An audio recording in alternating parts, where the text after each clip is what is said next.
Yeah, I think the catalyst for the next bull run is an educated market and an educated set of policymakers and regulators and educated media. And what we've gotten over the past 6 to 9 months is a very expensive education. Right? People learned a lot from Terra Luna. They learned a lot from Three Arrows. They learned a lot from the meltdowns of Voyager and Celsius. They learned a lot from FTX. Micheal Saylor, a Bitcoin investor and executive chairman of Microstrategy, says that sufficient education will be the success of the next Bitcoin bull run. People need to gain proper information regarding Bitcoin before indulging. Recently, in his interview with Blockware Intelligence, mentioned that he got all the required information in 2022. The collapse of Terra Luna and FTX has shown everyone the difference between Bitcoin and all the other crypto assets that are backed up by nothing. He also mentioned that more energy might be required by the network, but it will not collapse as easily as FTX. Continuing to prove his point, he claimed that he would spend even a penny on any other digital asset. After the FTX collapse, Rostin Benem, the head of the U.S. Commodity Futures Trading Commission, was asked about the reliability of digital assets. He was asked which assets should be seen in commodities and which ones are securities. To answer this query, he stated that only Bitcoin qualifies as a commodity. He discussed this during his crypto event at Princeton University. Saylor also shed light on his prediction regarding Bitcoin's fate in the coming years. Watch the entire video if you want to know his opinion and get more insight regarding Bitcoin regulations and price volatility. Subscribe to the channel if you enjoy videos like this. Also, turn on post notifications so you will be notified when we post a new video. Thanks and enjoy. I think that if you look at coverage of Bitcoin and the crypto world on CNBC, on Bloomberg, in the New York Times, in the Wall Street Journal, in most mainstream media, it's much more sophisticated today than it was 12 months ago. I think before we say Bitcoin, not shitcoin, but now you say, oh, Bitcoin, not FTT. Do you understand the difference? Like, oh, I get it now. Yeah, Bitcoin, not Luna.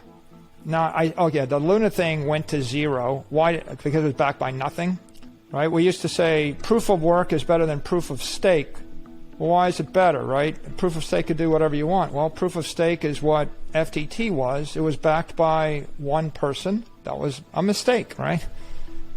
Now when you try to explain why is it that you would want to have 10 gigawatts of energy and millions of Bitcoin mining rigs running the network, it's because you're actually backed by something tangible. And the alternative is you have Luna and FTT and Serum backed by air. And so I think for the industry to move forward, the market has to grow up and be educated. And when senators didn't really understand the difference between Bitcoin and even Ethereum, right? As late as like 2 months ago, 3 months ago, a lot of people in the Senate said, well, Bitcoin and Ethereum, they're both commodities. And of course, Bitcoin's a commodity, but Ethereum's not a commodity. Ethereum is a security. It's a staked token. And there's nothing backing it but the trust that you have in a small handful of people and small organizations. So, when we had the Bozeman-Stabenow bill that kind of didn't distinguish the difference, when you had regulators in D.C. that didn't know the difference, I think that was when you have crypto lobbyists and when you have mainstream media that don't know the difference, the industry is held back. And we really needed to have the meltdown of the crypto casinos and the meltdown of these crypto tokens and the meltdown of these unstable altcoins like UST, in order for Congress and the Senate and the administration to recognize, what these asset classes are.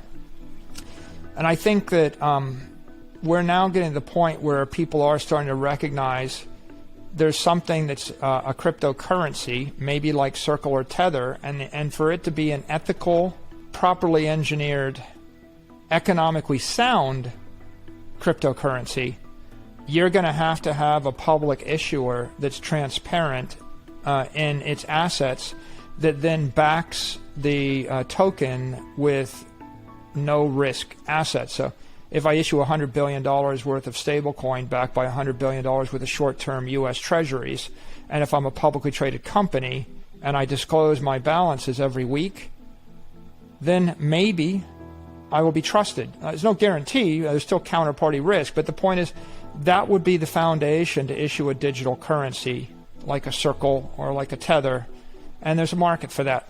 There's a growing awareness of a digital commodity. Bitcoin is the only one. The chair of the SEC has said Bitcoin's the digital commodity. The chair of the CFTC has said Bitcoin is the only digital commodity. This is really critical. The fact that you now have regulators in D.C. that universally acknowledge there is one digital commodity, and you have a set of people that now understand a digital commodity is an asset without an issuer. I think that's a really big development in the industry, and it's a milestone. And 12 to 24 months ago, there's still a lot of confusion. I mean, a lot of people are trying to legislate what is a commodity.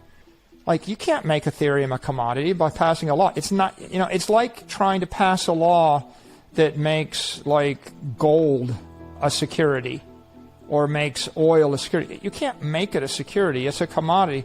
And you can't do the opposite. You can't make Facebook stock a commodity by passing a law. Guess what? The only two commodities are oil, natural gas, or oil and Facebook stock.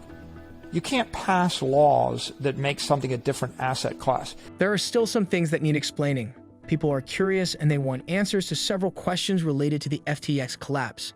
It is necessary to explore the questionable relationship between former executive Sam Bankman-Fried and U.S. regulators like SEC Chairman Gary Gensler and Ben. We hope that some of the questions will be answered by Sam when he would appear before the House Financial Services Committee on Tuesday. He will discuss the reasons behind FTX collapse. We will tell you more about Sam's appearance after Saylor's interview, so stay tuned. We've had some deadlock there because of confusion and because of that tug of war. We were stuck in that deadlock because you had people like FTX and Sam Bankman-Fried dropping hundreds of millions, if not billions of dollars to corrupt the political process. They were corrupting the politicians. They were trying to interfere.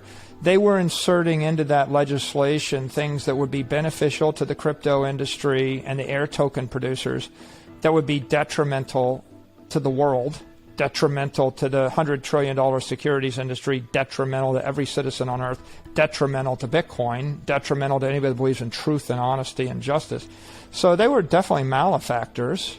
They were trying to, in essence, bribe the CFTC. They wanted to actually funnel a bunch of crypto exchange fees into the CFTC in return for light regulation or no regulation. So that was the status quo 6 months ago.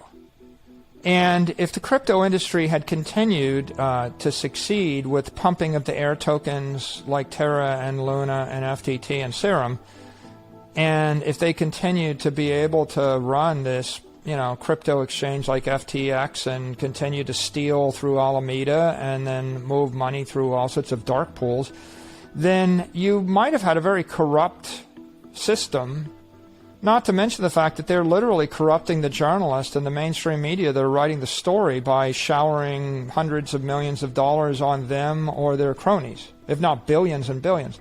So we've hit a significant milestone, and the milestone is a virtuous one. The meltdown of this crypto complex means that the ability to corrupt the establishment with counterfeit money has been severely impaired. Hasn't completely stopped. There's still some transgression, but it's definitely been impaired. And I think there are a lot of honest people that are genuinely interested in doing the right thing for the world that now have had their eyes opened. And so our ability to move forward with ethically sound, economically sound, technically sound digital currencies, digital commodities, and or digital securities is much greater. And I think that's where we are today. So I think that this will be remembered as a difficult year and a transition year, but 2023 should be much better. In 2024, we should be picking up a good amount of momentum. And I think we get into 2025, and I think then we're really in the main early years of institutional adoption in a big way. And my advice to anybody is, hodl. As previously mentioned in the video, Sam Bankman will appear in court on Tuesday. He has made a series of tweets in the past few days. He left the Twitter crypto audience wondering if he will step foot in the US. Here are the tweets that he posted.